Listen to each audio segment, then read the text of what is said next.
चलो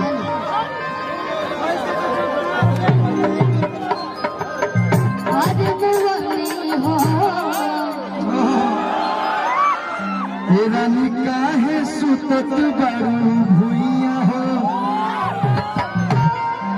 आई रउआ सबके बीच में शिल्पी राज। सबसे पहले पैर छू के प्रणाम बा और बड़ा खुशी होता रउआ सबके इतना प्यार देख के मन गदगद हो गई और ऐसे ही आशीर्वाद रउआ सब देते रही। एक बार दोनों हाथों पर चलिए बहुत ही रउआ सबके 2021 में बहुत ही ज्यादा हमारा के प्यार मिलल आशीर्वाद मिलल और यही जब 21 से शुरुआत करे के बाद और बहुत दिन ले ऐसे ही हमारा पर प्यार हुआ सब। बक्सर जिला के तारा बॉर्डर में यह आशीर्वाद है कि 21 में 100 गाना तार हिट हो। बड़ी रंगदार जिला है, बड़ी गायकी सुनवैया ही जिला है। हाँ एगो गाना गा दिया जो बड़ी दिन से भाई लोग आवत तो कलमोनी हो। हाथ ऊपर कर दो भैया,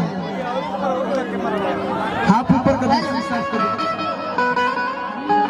तने मन हल्का फुल्का फिर से हल्का खाली कर दिया जाओ, इससे पहले रहा हो।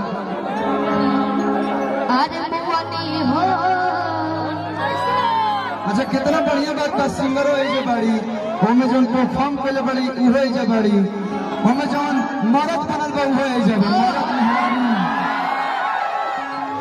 एक बार जोरदार ताली बजा दे लोग तक मेहरारू जो मेहरारू बनल हो। हाँ रानी काहे सुतत बारू भुइया हो। कि पूरा दहिया में घोड़ा सुइया हो। मुतला हर भोजपुरिया मरद से मरद से मरद से।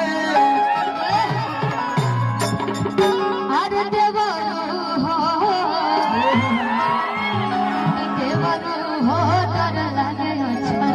अच्छा होली गा दिया जाए, लेकिन नहीं होली के मौसम में कहे के बाद ये भौजी